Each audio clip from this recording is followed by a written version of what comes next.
This one is supposed to work, though. I don't know what the deal is. All right, it's 7 o'clock, so I think we can begin.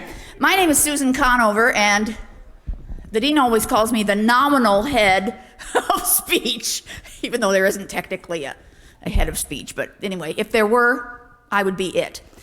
I want to welcome you all to the debate tonight. This is our 4th annual international debate, and we are thrilled to welcome not only our DSU speakers, but our speakers from across the pond.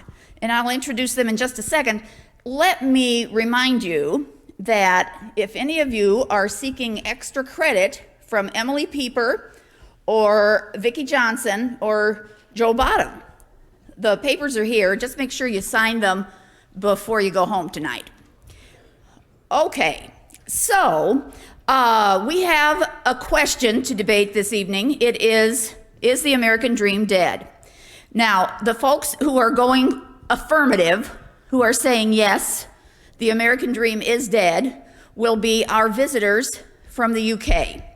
And we have, on the end there, we have Owen Mooney from Scotland, and we have Maeve Flanagan from Ireland. And Owen just got his bachelor's degree in economics and social economics, I believe. From where did you get your bachelor's? Glasgow University. And Maeve just got her master's from St. Andrews? All right. And of course, many of you know Team USA, and that would be Khalid Hussein and Marcus Metivier. All right. So here's how this is going to work. Here's the format. So our folks who are affirmative on the question will speak for 7 minutes. Yes, the American dream is dead. And then these folks over here will speak for 7 minutes. No, it is not dead. And then these folks over here will come back and say, oh, yes, it is. Whoa! And these folks will come back for 7 minutes and say, oh, no, it's not. All right, so 7, 7, 7, 7. And then we have 4-minute rebuttal conclusive arguments and 4-minute rebuttal conclusive arguments here. So 7, 7, 7, 7, 4, 4. During the debate, when the folks are talking, if they want to interrupt one another politely, they can do that. They can ask for a point of explanation. Let me see, what else do you need to know? I think they're going to be timing themselves, but I'll be keeping track too, just in case. And at the end, when we're all finished, you all are going to decide who won the debate. So I'll be asking for a show of hands. And then after that, I'll be passing the microphone around out there. And if you all want to make some comments about this issue, is the American dream dead? You certainly can do that. So we'll have a little discussion afterwards. All right, so I'm going to go ahead and turn my microphone off, and I'm going to hand things over to the affirmative folks. So as soon as I sit down, whenever they're ready, we can go.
Question. And are we letting that caravan in? What? Are we letting that caravan of Hondurans migrants in? I'm getting to that. Okay, cool. All right.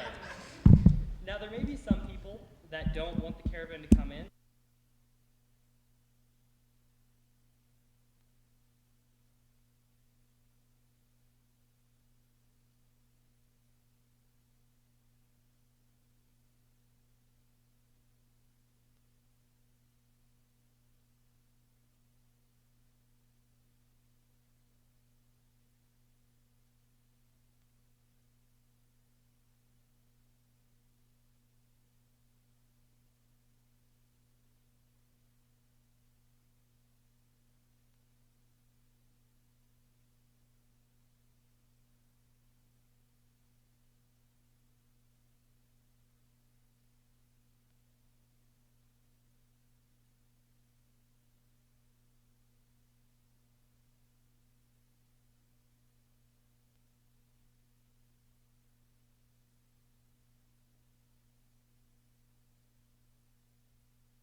Hello? Cool.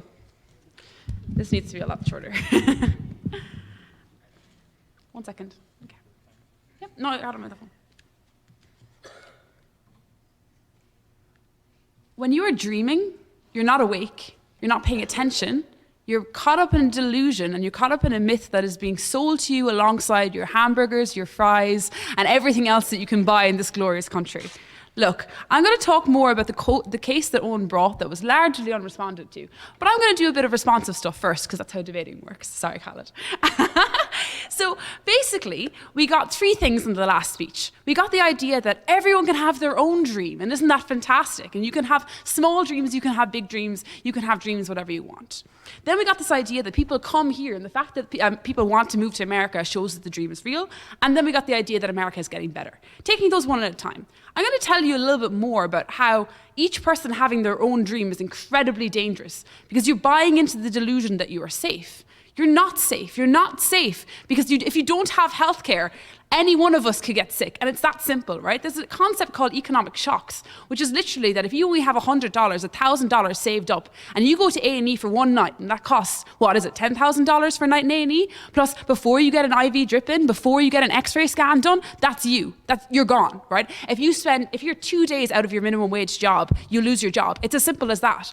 People aren't aware of their own precariousness in society, and they think that they're relatively safe because they've been sold this American dream, and they're sold it on an individual basis, and they're told you're working hard, you're going to succeed, you can succeed, and they believe that, and we think that is incredibly dangerous for all of them.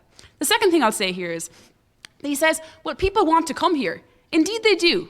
And when they come here, they're told that they're terrorists. They're told that they're scum. They're told that slurs are thrown at them. Literally, that the Honduras caravan that he's talking about, President Trump is saying right now that is made up, no thank you, of Muslim immigrants who want to come to America and attack us, despite the fact that Honduras is not a Muslim country, right?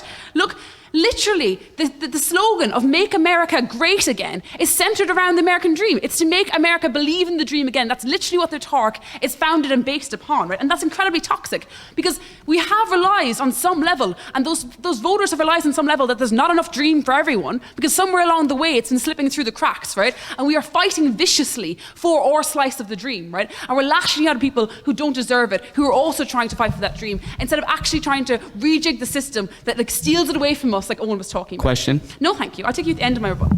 The last thing I'll say is, he says, well, things are getting better.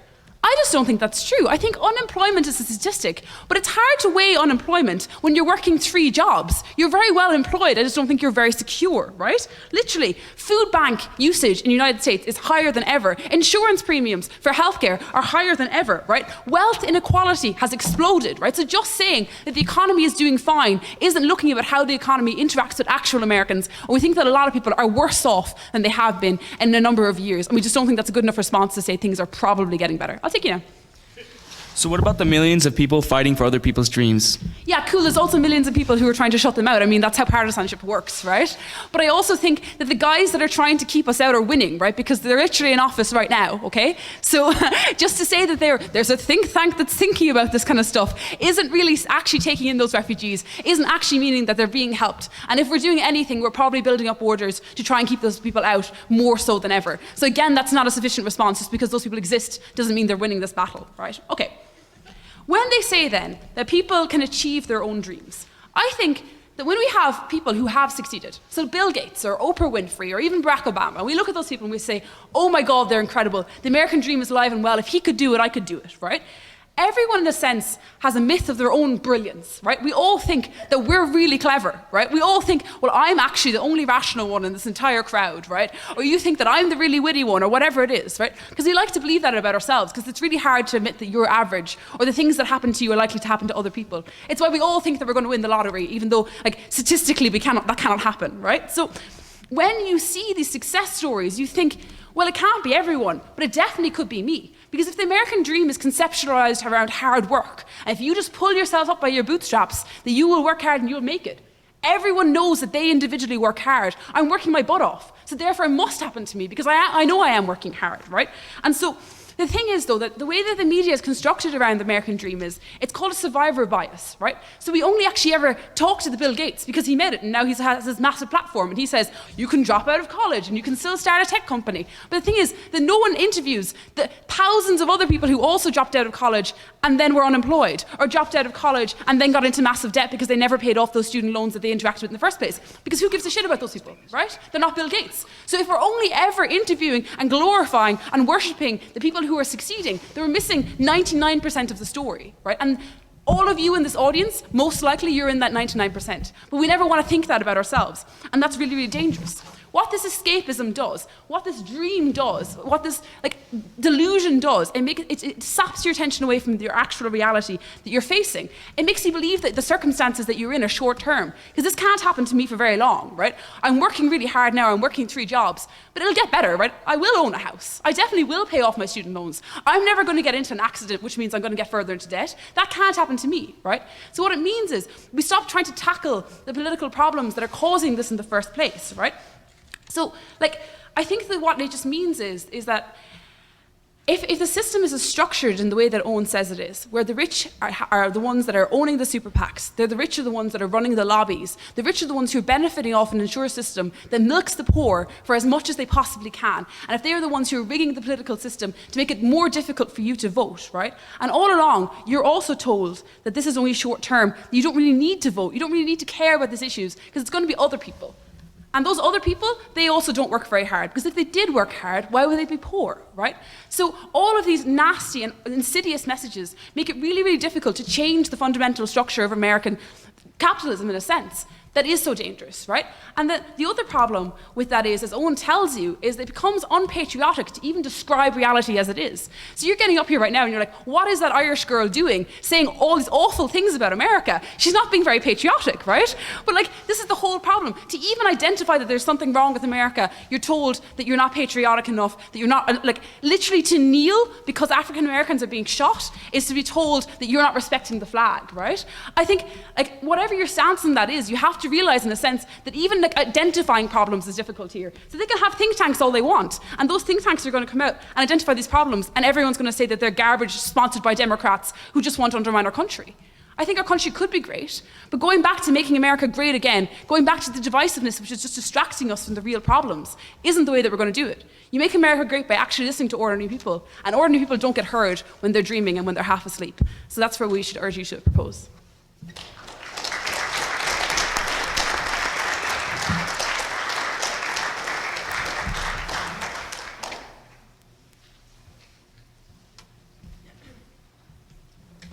I'm just gonna say sorry now in case anybody's eardrums blow out. I'm kind of a loud person, so.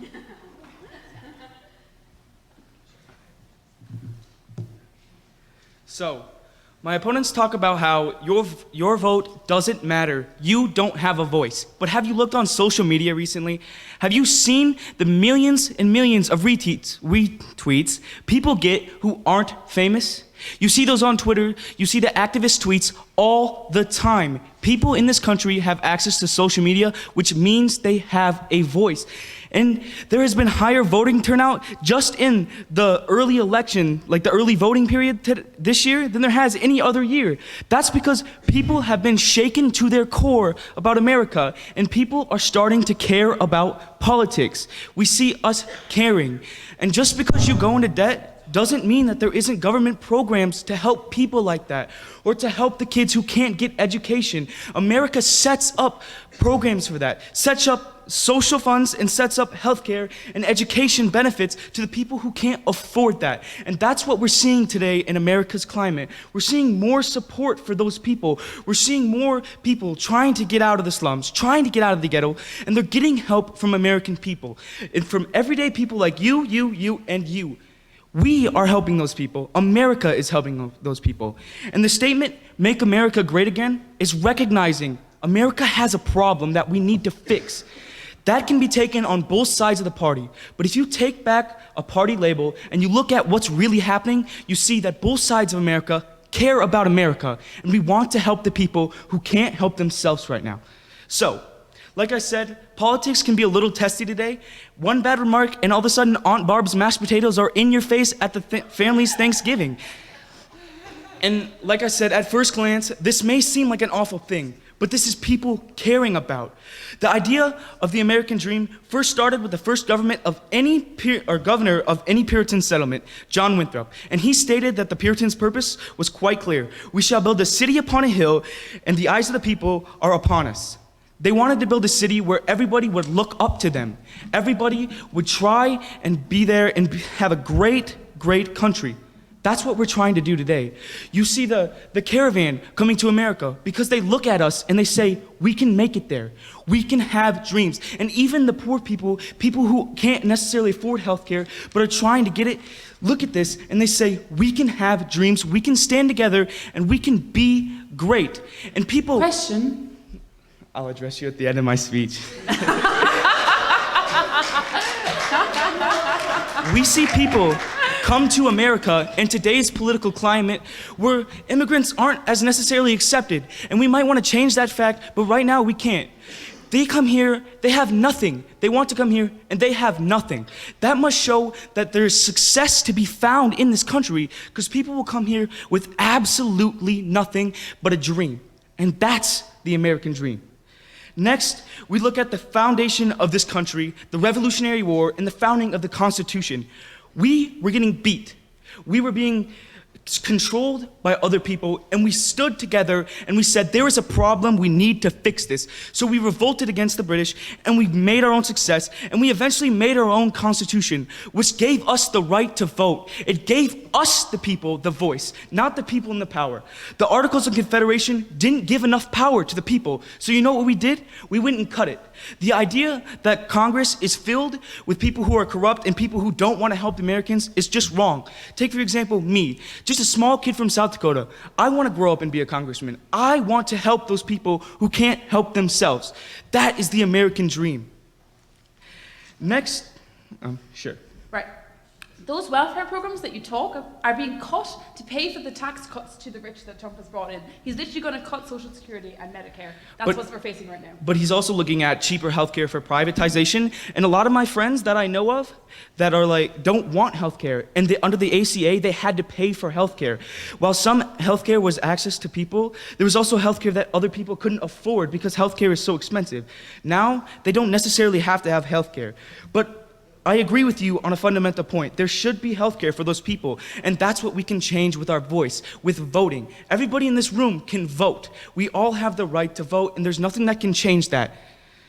Then, next, we look about at 1848, on July 20th, the Seneca Convention took place. This is the next step in the American dream, where women had the first convention ever about women's rights, and at that convention, they not only advocated for the women's right to vote, but they also advocated for the abolishment of slavery.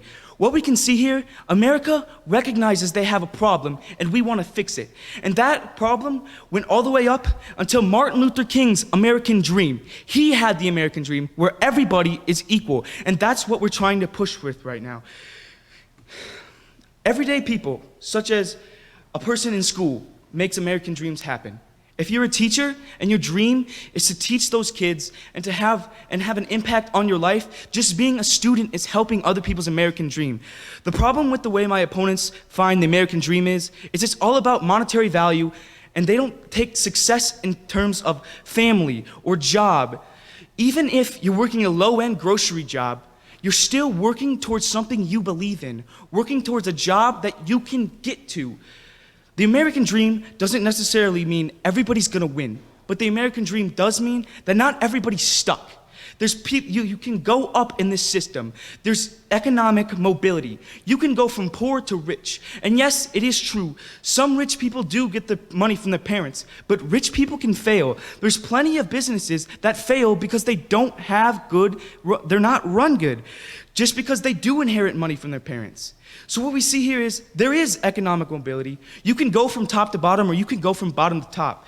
And you have to prove that is dead to be able to say that the American dream is dead. And finally, I leave you with this one idea. If you buy cookies from a Girl Scout, you're helping her dream, become the best Girl Scout. If you vote, you're helping your dream to make the best America that we can have. We all have an impact on America, and we can change it for better. We can make the American dream better, and that's what this is about. It isn't about the American dream being dead. It's about how we can improve our American dream. Thank you.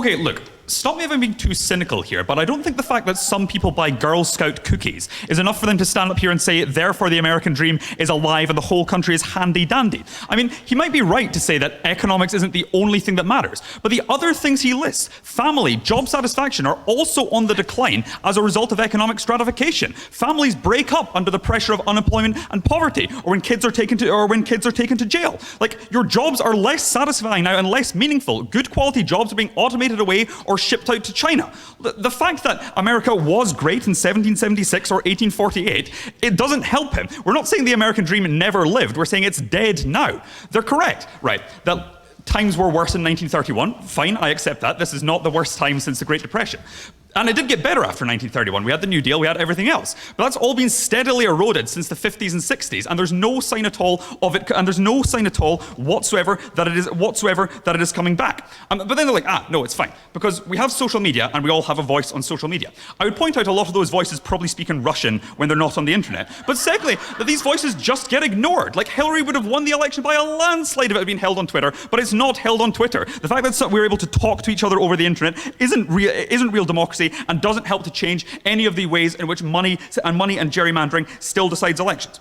Mark is then like, no, it's fine. I want to be a congressman, therefore the dream is alive. I mean, I don't mean to break his heart here, but if he wants to be a congressman, he's either going to have to get big money on his side, or he's going to lose his elections to someone who does have big money on their side, because that's still overwhelmingly the way in which elections are decided. Hope doesn't outweigh realities. It is not enough for them to stand up here and say, look, some people are fighting for the American dream, therefore they win. Like if they say that the US dream is dead, but at least we're trying to fix it. If I'm being pedantic, it sounds a lot like they're agreeing with the prop when they say that the dream is dead. Maybe it could be revived. I don't know. That's not the debate we're having. If they accept that the debate, if they concede the fact that the dream is dead, then it sounds to me like they're conceding the debate. But then they're like, no, it's fine, because it's still a thing abroad. People are coming from Honduras to come to the US. I mean, again, I don't think it's the most ringing endorsement of the United States that is at least better than a country that's in the grip of a 30-year-long civil war. But like, again, the fact that lots of people believe this abroad, they could just be wrong about the existence of the American dream, right? People can be wrong. The fact that you believe something doesn't mean that it exists. I might firmly believe that Theodore Roosevelt is alive. That doesn't necessarily mean he is, no matter how passionate I am and no matter how much I cross my heart. But again, secondly, it's increasingly untrue that America is the beacon of the world in this sense. Increasingly, the shift of global economy and social power is moving towards China, is moving towards India, is moving towards the developing countries and the developing democracies of the world as they catch up economically. Or rather, to the extent that it is true, it's increasingly true only for the wealthy. So it still is true that America has some of the finest educational institutions in the world. But these are educational institutions where it costs upwards of $50,000 a year to go to Harvard. This is a playground for European and Asian elites. This is not representative of the American dream existing for most people. Lastly, on the contention that, well, some people are doing research into poverty or are fixing it. Again, we're not denying that this is true. Our claim is not that there are no good people in America or no one is trying to fix this. Our claim is that by and large they are being unsuccessful, and because of the structural factors we pointed to, because of the aggregation of wealth in the hands of the already wealthy, because of gerrymandering and voter suppression, because of increased corporate control over the media and declining political participation. We're just not getting these solutions. You can write as many books as you want about how to fix poverty, but unless you get the politicians in Washington who are going to implement it. Look, the US has been a successful superpower. It's been successful if you measure success in the amount of barrels of oil burned, in the size of Wall Street bankers' waists, or in the number of bombs dropped on the Middle East. But it is not a success that has helped its people.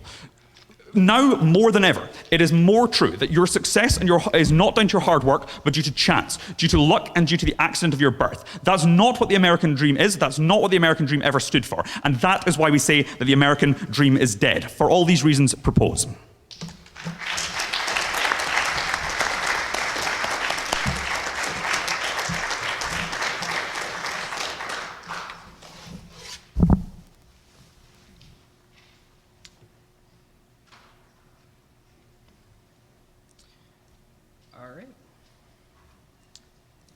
So I'm going to discuss what went on in the round and why we think we won most of the arguments, because that's what rebuttals are for. Sorry, Maeve.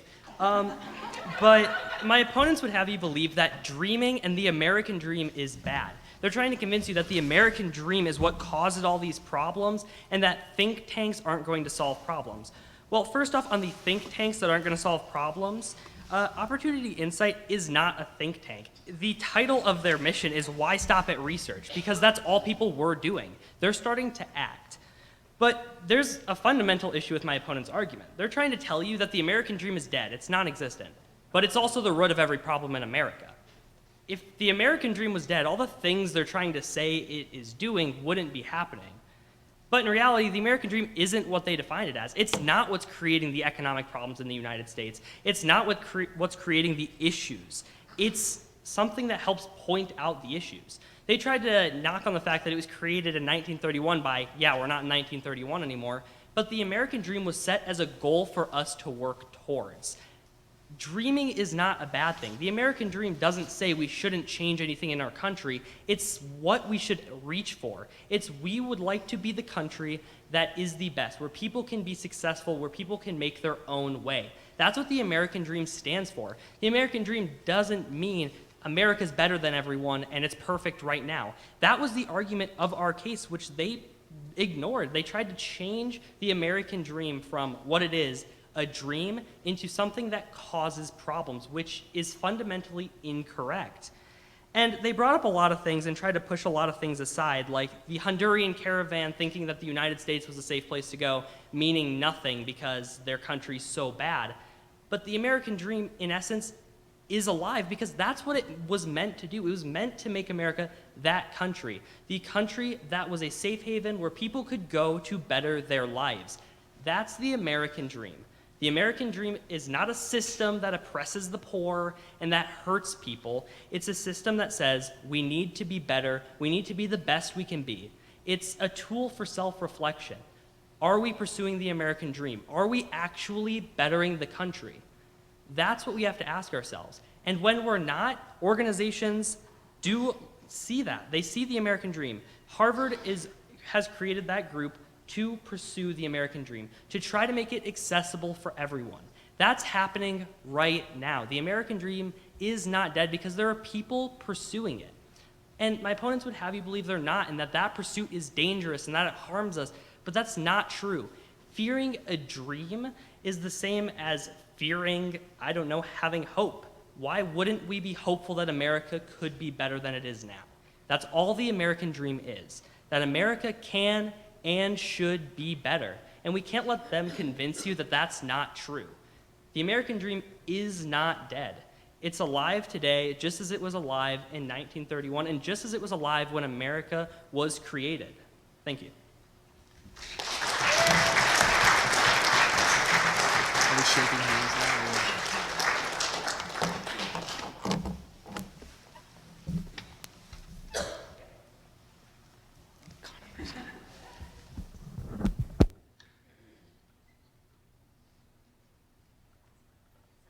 All right, so we're going to vote now. Well, we have questions after the vote. All right. So remember, you're going to vote on who you think won the debate, not necessarily your political viewpoint, but who you think won the debate. All right. Yeah, we can do a show of hands. How many of you think that the affirmative won the debate?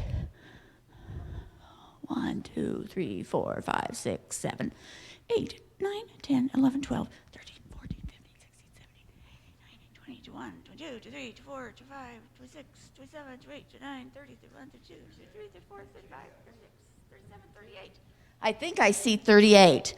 All right, now, how many of you think that the negative won the debate? Well, okay, hold on. 1, 2, 3, 4, 5, 6, 7, 8, 9, 10, 11, 12, 13, 14, 15, 18,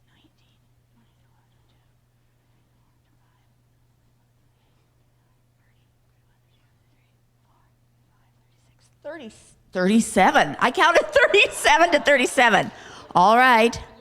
Do you accept a tie? They'll take a tie. All right. Now, all right, so it was a tie. Yay, you both won. All 4 of you are winners. Yay. Now, the folks on both sides would certainly answer any questions you had for them, but if you just have some comments about the whole issue and anything that you heard, we can certainly do that. And I'll hold on. Yeah. Oh. Yeah. Hi, I'm Maeve. You say your name. Oh, Owen? Mm-hmm. Yeah. Yeah, Owen and Maeve and Marcus. Colin. That mic didn't work me out. All right. Ariel, you seem to have a question here. I actually have a comment. I have to agree with Maeve and Owen. Yes, the voting, it doesn't matter to a point because when we vote, we only get like 2% of that vote put into the actual voting. Are you talking about the Electoral College? Are you talking about how we are a low-populated state, and so Our votes don't really matter because we only got like 2% since we're a low middle town.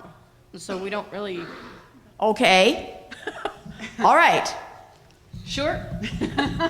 No, I completely understand. I think that the way that the Electoral College works, and Owen was referencing this in the speech that Hillary Clinton would have won on Twitter, she also won the popular vote by millions of votes.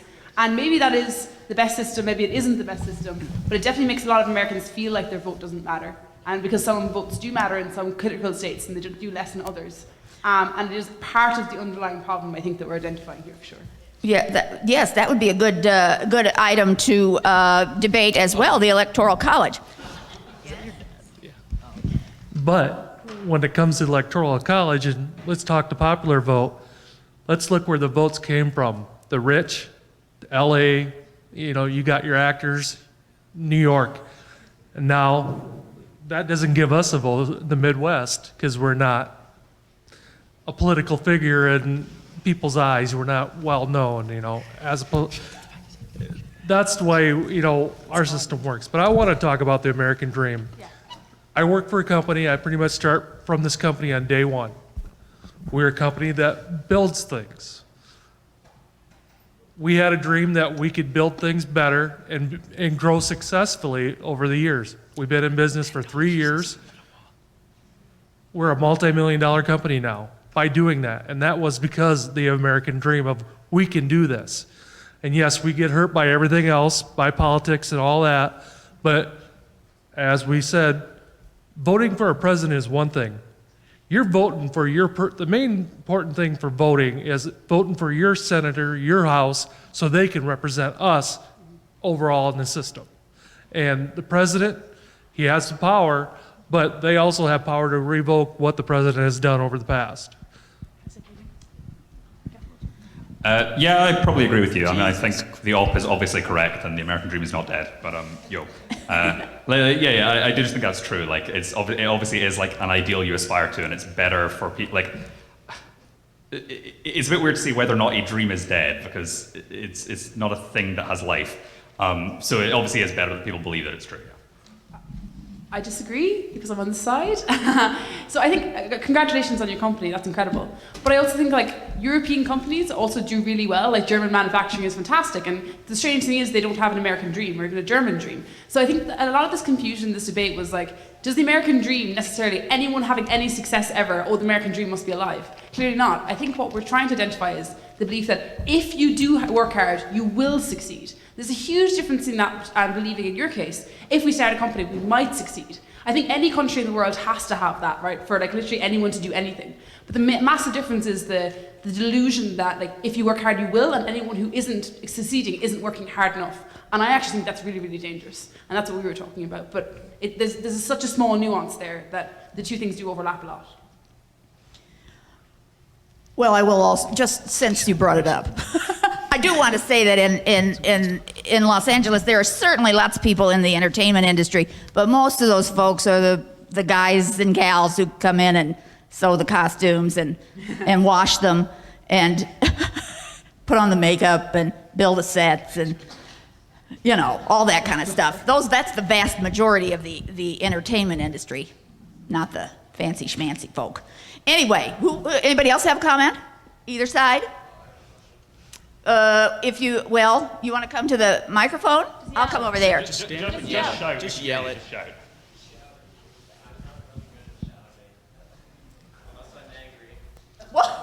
We can hear you at that. Here, I'm coming. Can't believe you fucking died. Huh? Can't believe you fucking died. Rock, paper, scissors. Fist fight. Okay. Something. Okay, so this question is for Maeve and Owen, correctly? Team Europe. So I'm going to sound very naive when I ask these two questions, but I will ask them nonetheless. So when you guys refer to, I believe, Maeve, you said you called it American capitalism, and Owen, you called it capitalism as it is in America. Do you guys refer to the corporatist behavior of America's government, or do you guys refer to the wealth inequality in America, or do you mean both? I think probably both. Like it means the entire economic system, which obviously encompasses both economy and political economy. Okay, and I have a follow-up question. Do you recommend that America move toward a more socially democratic economy to help people get that healthcare and education that they need to, and help reduce the wealth inequality? And my definition of a social democracy in this question, and again, forgive me for my naivete and patent lack of economical definitions, my definition for social democracy is that government invests heavily into the healthcare and education industry. However, it is entrepreneurs rather than the general populace or the government who hold the means of production in like a socialist or a democratically socialist society. Yeah, I think this is like, it probably is good that you clarify that, because I think when people refer to like social democratic or socialist, they very often mean lots and lots of different things. So whether or not America should be more socially democratic, I don't know. I would probably say, yeah, you probably should tax a bit more and spend that on healthcare and education. All right, thank you. Who else? Anyone else want to make a comment? Ask a question? Ask a stupid question. Oh, Savannah, okay. I'm coming. This is gonna be interesting. Yes, you could yell it, but But not everyone's gonna hear it. I'm coming. Hang on, my heart's beating really fast. Here. You got it. Can you stop laughing at me, please? Okay, so this one is for Marcus. All right, hey, buddy. So you were saying earlier, you were talking about social media and how we have a voice. Can you further explain about how that impacts the American dream? So with social media, a lot of the times you see really famous tweets, and some of them are really stupid. But there's also famous tweets talking about going out and voting, or talking about social and economy, talking about how we can improve things in that way. And with social media, you see a lot more partisan politics. You see a lot more people on choosing a side, because a lot more people are being educated. And part of the American dream that I talked about was being able to vote, and being able to vote for what you want. And being educated is a huge part of that. With social media, we're now being able to be educated from more than one news site. And although I do think that there's a lot of media that doesn't have your best intention on both sides, there is media out there that's fair. And part of it is finding that and being able to recognize that. And so basically, to sum it all up, technology or social media helps the people who don't have a voice get their voice out, and it helps people become educated so they can make the right choice when they vote, which is definitely a huge part of the American dream, because you have to want to make yourself better, your country better, or you want to have some success in life, and whether your success is telling people the good news or the bad. Thank you. And this is for, I suppose, Team Europe. Yep. So. Yep.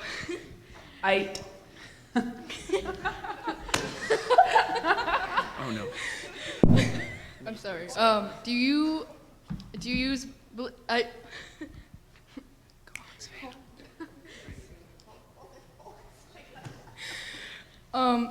So you guys talked about how one of your rebuttals was that the programs that we have aren't really, they're taking away from what we're doing. But are you aware that we actually this year in, I believe, April, I believe you talked about Social Security and Medicare. Yeah. Social Security changed this year so that it may have lowered the I guess the payments out towards other people, but it helped with our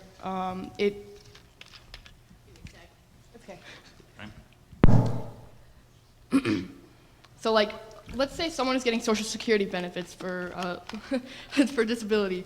I relate. So what happens is some of them get a little higher because they need those benefits, and then for those that are getting lower, incomes from the government, it may not be going directly to them, but it goes into retirement as well. Do you agree with that, or do you not agree with that? I mean, we weren't aware of that, so I don't, like, I need to know more about the exact policy to say whether or not we agreed. I think, like, yeah, I guess maybe putting a bit more into retirement seems like a good thing, but it's also like, if that's only coming out of your pocket today and you need that money now to buy stuff, to buy food, to buy a car, to like save for college or whatever, then it seems like a bad thing. And also, the reason that I mentioned that was because I was mentioning Trump's tax cuts, and that lots of people at the very, very top saw a massive pay rise, not even a pay rise, but they got to take home more of their paycheck. And now they're realizing that's putting us billions or trillions in deficit.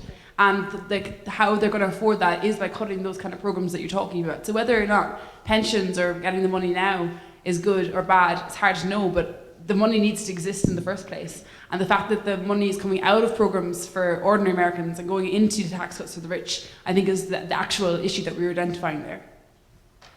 All right, and lastly, how do you believe that we can change our economic system for the better? Owen is the economics student, so I'll leave him have that one. Don't know, man, like, do a revolution, I guess. Like, it's, I mean, vote for a different party, like, I don't know. That's fair. Okay, thank you. We'll grab the key. Well, hold on, let me. You did really You did well. very well. You have another one. Okay. Okay, so this is for you guys. You say that the American dream is still alive. Okay, well, I have a friend who is transgender, and she's trying to keep that dream alive, but what Trump is doing right now, defining them, saying that you have to be notified as a male from when you are born and on a form. You can't say that you are female even when you go through the surgery. When Obama worked so hard to keep that dream alive, and Trump is destroying all of his work. What would you guys say to that? I'm only on this side of the debate because I have to be. That's what I'd say to that. Because I don't agree with it either. So what I would say is, I know that a lot of the time it seems like he's trying to tear people down, but I guess I have a question for you first, is do you believe that somebody is born right when they're born? Like, I'm not talking about in the future, like if they change, I can't think of the word right now, but if they, like, if they or I can't think of the word. Yeah, but like transition, there we go. But when they're born right away, do they have a birth? Like, do they have a gender? Like when they're born, like when they come right out of the womb, do they have a gender? Yeah, and so what I'm not saying that like it's right to label somebody like that, but for a medical reason, it's practical because males and females are born differently, and the way that they develop is differently. So if they haven't transitioned early enough, or if they transition later in their life, they're going to have different bodies. And medical science, a lot of medical science depends on the amount of certain hormones in their bodies, and they should be able to have female on their driver's license if they transitioned. Like, they should be able to, but at some point in medical records it should be noted that they were born male or female.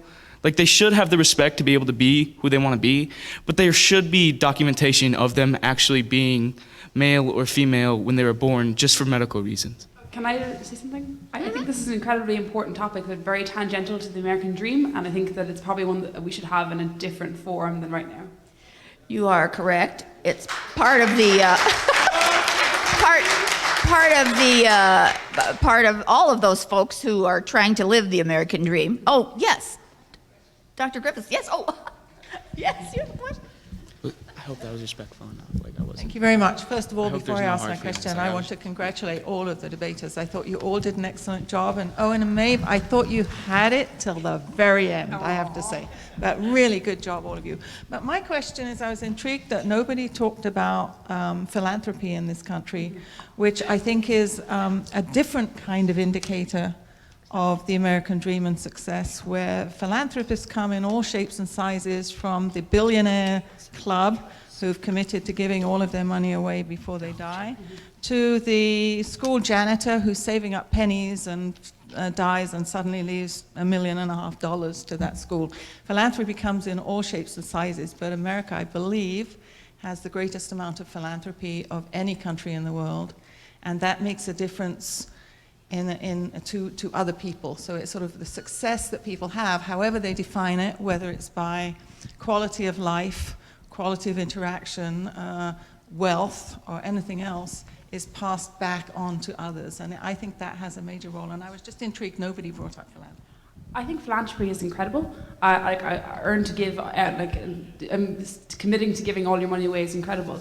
But I also think it's also part of the problem of the worship of very successful people, as we were saying. So they say, oh, well, I'm going to give away $1 billion of my money. That's amazing. But Amazon also isn't paying that much tax, right? So it helps with the glorification of those people as being really, really good and really, really amazing.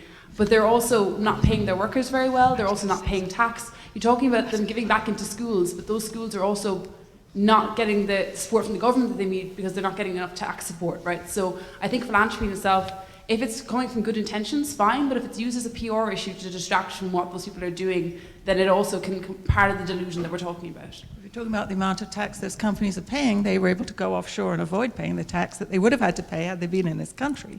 So it's sort of another interesting twist on the whole sort of global environment.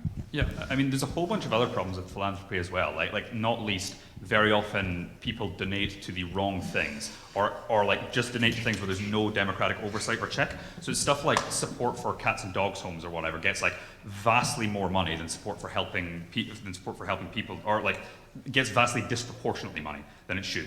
Or even just stuff like cancer research gets much more money because like cancer is a hot topic. It has very good advertising, even when for lots of people stuff like heart disease or whatever would be a better use of those funds. So like philanthropy is fine, but it's a sticking plaster and it's not good enough to replace what should exist in it.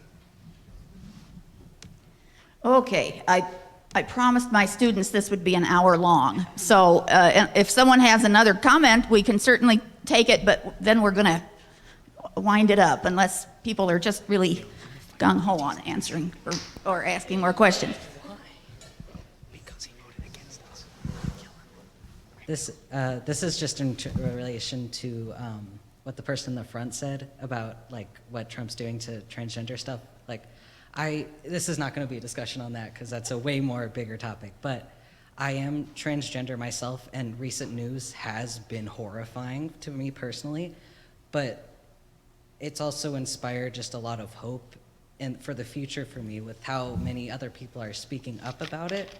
So honestly, more as horrifying as the climate is for at least people like me, at least for me individually, I can't speak for everybody, but I feel like the American dream is more alive, at least for me personally, because I know that there are more people, like on social media, like how you guys said, that I feel safer nowadays with how many people are speaking up about the problems that are now being like brought to light by politicians or possible, I don't know what new laws, definitions for stuff, but I don't know how to conclude that. That was just a thought. Good, all right. Anybody else? All right, well, we want to thank you for coming out tonight. We really appreciate it. You were a great audience. And if you haven't signed your extra credit sheets, make sure you do that before you go. And if you want to talk specifically, individually to these folks, I'm sure they would be happy to talk to you. Hey, Ms. Conover, do we get extra credit? No. No. I'm going to end my speech because I can.